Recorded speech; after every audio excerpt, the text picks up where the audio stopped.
Hello, welcome back to the Divided We Fall podcast. I'm Jake, I'm Greg. And I'm Lindsay. and today we're going to have a more chill episode. Nothing too stressful on the politics end, something more lighthearted, something we can just kind of shoot the shit about. Greg, you start us off because I don't know exactly what we're talking about. So I just wanted to remind everybody that on May 18th is a primary here in Pennsylvania, and on that primary is three constitutional amendments, I'm sorry. One of which will limit the power of the governor, one will give more power to the House of Representatives, and one will make it so that there can't be any laws written against any form of race, sex, whatever, because that's not a law yet, apparently. So just a reminder for that one, please go out and vote if you wish to do any sort of power shifts in Pennsylvania. It'll, more specifically, it'll make the governor not able to just constantly extend these national emergency orders indefinitely until he feels he doesn't need to anymore. On top of that, there's also another bill that is kind of interesting. We're not going to go like too into detail on this one, but just something to look at. It was actually brought up yesterday. Representative Brian Sims of Pennsylvania, this is a state representative, introduced a bill that would, or is going to introduce a bill that would ban police usage of things called military fatigues. It might be pronounced differently, but it's spelt fatigues the same way. So a military fatigue is a combat uniform used in the United States Armed Forces, and it's usually designed to be in a camouflage pattern. And the reason for this representative putting this forward, and this is a direct quote, PA has no law that prohibits police from wearing military-style fatigues. As we saw in Portland in 2020, this is confusing and dangerous for anyone who is peacefully protesting. I've got a bill to ensure that this never happens in the Commonwealth. So, during the protests in 2020 after the death of George Floyd, there was a lot of confusion for protesters. They couldn't tell who was the National Guard, who were police, who was military personnel. It was very confusing, and because military personnel cannot arrest you. Right. The National Guard cannot arrest you. That's the police's jurisdiction. So if someone's dressed as the National Guard coming to try and arrest you, you can tell them no. But if it's actually the police, then they can get you for a resisting arrest. Right, but which was not your intent because you didn't know. Yeah, but that... They don't police know that. don't really care. Yeah. But so this is just an interesting bill. I think even people who support the police could get behind this bill, because I personally don't know who needs to wear camouflage in the suburbs or the city. Right. I think being distinctive between the military and the police is also really important for the citizenry as well. I think it's just cowardly. Like, I don't know. Like, if... I wish that they would wear their actual uniforms and not wear other uniforms. I just think it's cowardly that they're kind of hiding from it. So, like, they couldn't be held accountable if there was a misunderstanding from the public based off of their uniform. Yeah, they're being imposterous, which is sus. Thank you. It was there. I had to. I just don't know why the police need military weapons. I don't understand why the police need, like, armored vehicles or these beanbag launchers or tear gas launchers. Yeah, like all of this stuff. Like, I can understand for, like, dispersing protesters and stuff, but, like, at the same time, they also abuse it. Like, there will be people who are protesting legally, and they still just will shoot beanbags and tear gas and block traffic while they're trying to protest peacefully. And then, of course, there are riots that have happened in 2020, 2021. Probably, yeah, there have been a couple riots that have happened So like, It's another thing where, like, how long. It's like a power creep. You give police, oh, we can have this. Oh, and then, oh, just give them one more thing. How long until they actually become as armored as the SWAT team? You know, with armored vehicles and armored armor or whatever. That's redundant, but you know what I mean, like Kevlar vests and shit like that. there's a lot of confusion as well because like a lot of people don't know that like the general public can also own and purchase like Kevlar and things like that, and like police will still try and get in people's faces about that and be like, what are you doing? You're suspicious. Sus. I'm wearing Kevlar in Philadelphia. How is that suspicious? There is gun violence on a daily basis. So like I feel like if the police and like under President Trump, they were given a bunch of military weapons, and even under President Biden now they're still being given these military weapons, like leftover or surplus weapons that the military aren't using anymore, kind of get trickled into the the police force now, and it's kind of creating a military police, which is very dangerous because that's how you get into authoritarian governments. Yeah. I don't know. I was on the other day when I was on Omegle. I couldn't necessarily stream it correctly, but there was some, I think it was Australian or Bulgarian guy who I was talking to, and he was like, "You are American?" I go, "Yeah." I was talking to the guy, and he goes, "Oh, you're American." And I go, "Yeah." He goes, "Oh, you a gunslinger?" And I go, "No, I prefer swords, thank you." But it goes to show that there's becoming a stigma, not only in the U.S., but just like other countries looking at us from the outside, or like, oh, guns are just going everywhere, not even to the people, which is their God-given right in America, but to the enforcers.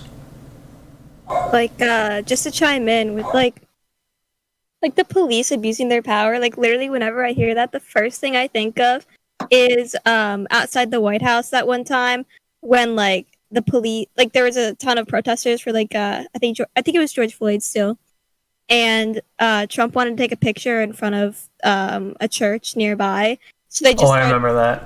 They just charged everybody.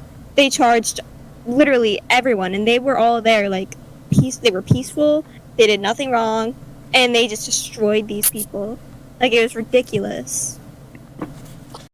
The topic of police has been definitely, a hot button issue for a while, and a lot more so in recent years with George Floyd and now Daunte Wright.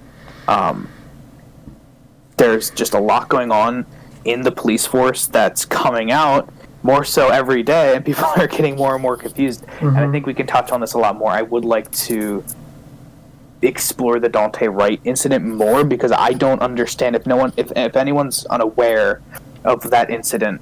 There was an individual who was pulled over for something. I think they ran his tags and he had like a warrant, and so they pulled him over. Was it in New Jersey? This was not in New Jersey, I don't believe. I don't remember exactly. Well, this is just like a brief overview. We can do like an episode, or we'll release something on Facebook with more detail, because we're still waiting for details at the moment. But they were arresting him. He had a warrant for illegal possession of a firearm. They did not find the firearm when they searched him, from what I can tell. And there's a video about it. We can post the video in the description as well if anyone wants to look at it. He then starts resisting arrest. Like, he was compliant until a woman walks over. He then starts resisting and tries to jump back into his car. And she pulls her gun, thinking it was her taser, yells, "Taser, taser, taser," fires once, shoots him in the chest, I believe, and kills him. And she's been a cop for over 20 years. Huh. How do you mistake your yellow taser for your Glock? And it's not even that. Like, it gets worse when you realize that police protocol is that even with the taser, you're not supposed to shoot in places like the chest. Like, with the taser, you're supposed to aim for the arms or the legs. Or the back. Right, you could disturb heart palpitations, right? Yeah, you can disrupt the heart. Yeah, so there's issue number 2, and I know there's more, but I can't remember them off the top of my head. She broke multiple protocols. So there needs to be better initiation guidelines in that regard. She, I believe, resigned from her position. Yeah, I heard she was like about that. something in the police union as well. I think she resigned from that position, Mhm. and the chief of police, I think, ended up resigning after he defended her. So Yeah, I good mean, luck in getting out of that. I can understand the attempted argument of people being like, "Oh, it was a mistake. She meant to shoot him with a taser." But if you watch the clip, because me and a couple of my friends went through the clip and we went frame by frame, you can see on her counterpart's left-hand side, because I'm assuming he's a right dominant. I'm assuming she's a right dominant since she held the firearm with her right hand. Mm-hmm. The taser for both officers was on the left-hand side, their left hip.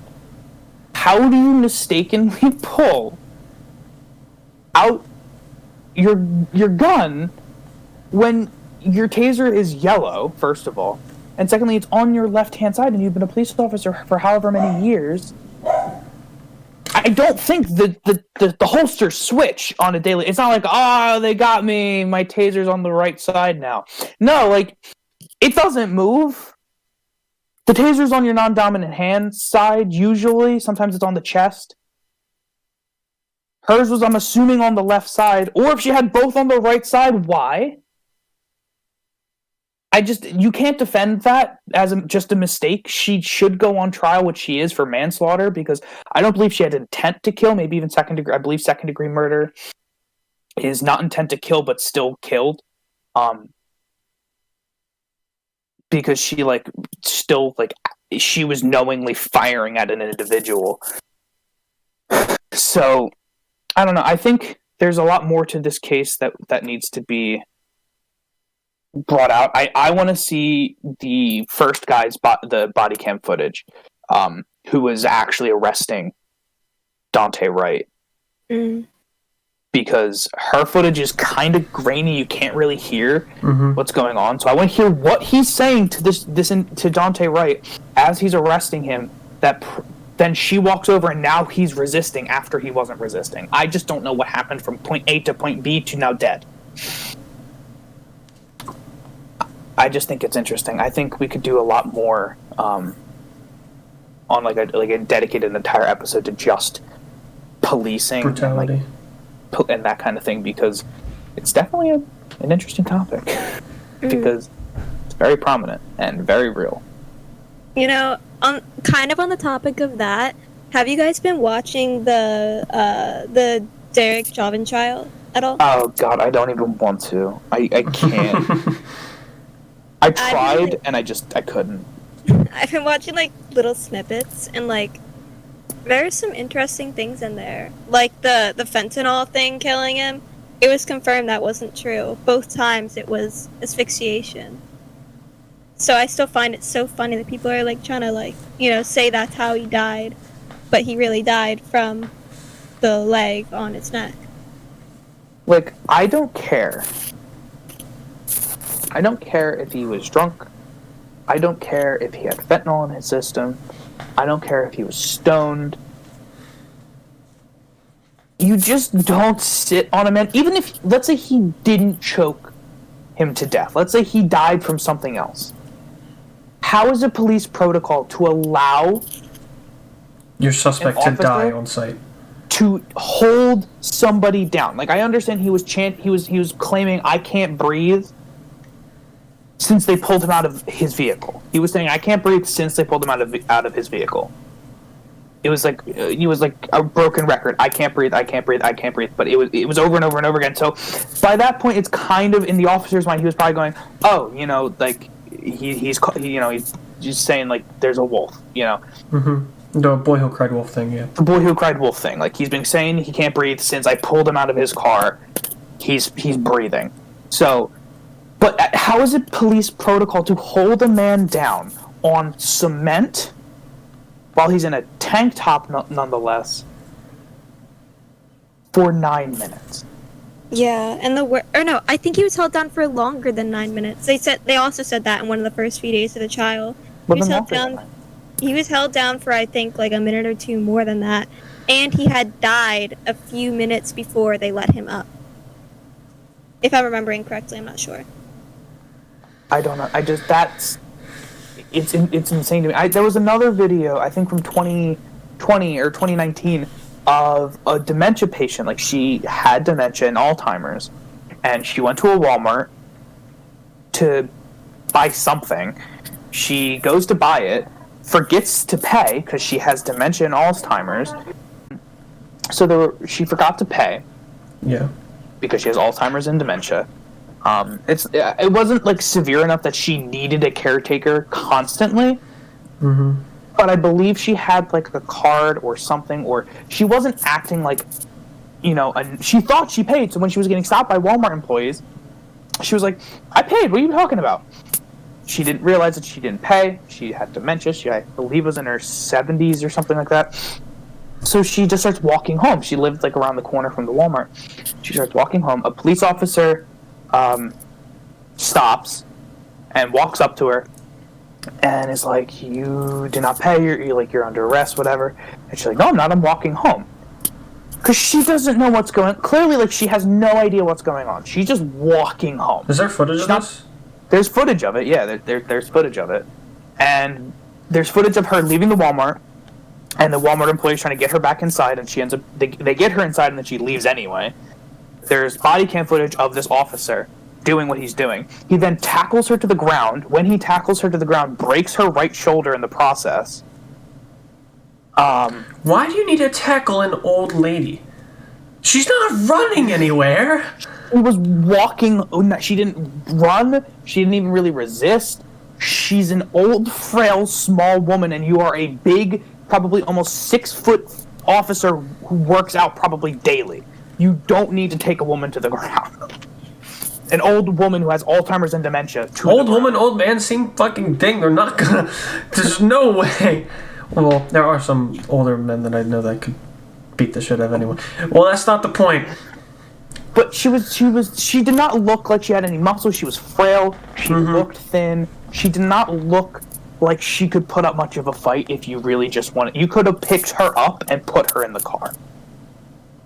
You didn't have to take her. You literally could have just grabbed her like you pick up like a 6-year-old kid and put her in the car.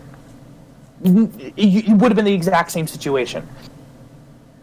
So they end up getting her up off the ground. I believe, I don't know if they broke her nose, but they bloodied her nose. Her nose started bleeding. I believe she was bleeding from the mouth too.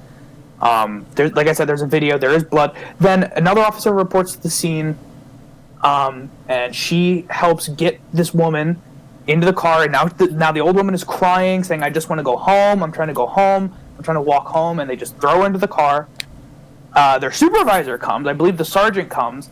And they are now joking about, "Oh yeah, she just a little dusty, a little bloody," as they're talking about this old dementia patient that they just broke her arm and bloodied her face and threw her in the back of a car. They're joking about doing it, and the female officer has blood on her hand, and the sergeant goes, "Is that her blood?" She's like, "Yeah, it's her blood. I'll just clean it off when I get back to the station." Like, nonchalantly, that they just brutalized an old woman. Okay? Like... It's messed up. And then there were pictures of her shoulder being all black and blue. They kept her away from family and medical attention. They didn't even get her medical attention after they took her because she was bloody. They joked about the blood. They took her in, didn't let her seek medical attention right when they got her to the station, didn't let her see family, kept her in a cell, I think, for about 2 hours before they ended up letting her get medical attention and see family.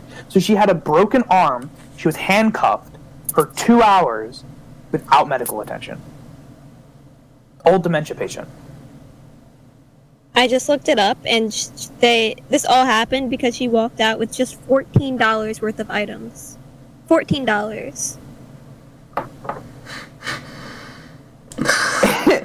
She didn't pay $14 worth of. She didn't pay for $14. If this doesn't brutalized her. If this doesn't start a fire under your ass, I don't know how to help you.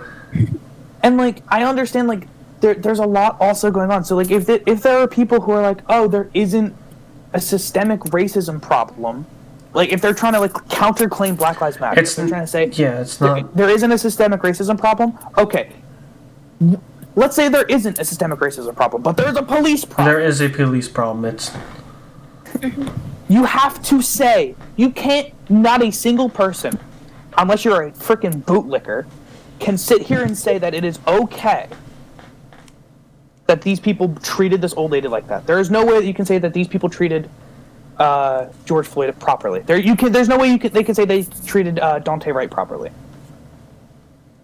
They did not treat these people properly. It doesn't matter their race. It doesn't matter their age. They were brutalized. These people were brutalized, treated less than human in these situations. So, okay, let's say there isn't systemic racism. There is a police problem. People, and if you, like I said, if you disagree, I hope you like the taste of leather. What's even worse is like we've got all of these cases on film. What happened to the cases that we didn't get on film? What could have happened that nobody knows about? right. You know? You're so right. Oh my gosh. So there's no Exactly. fucking way that this is it. There's definitely so much more and so many worse things that have happened that they just cover up.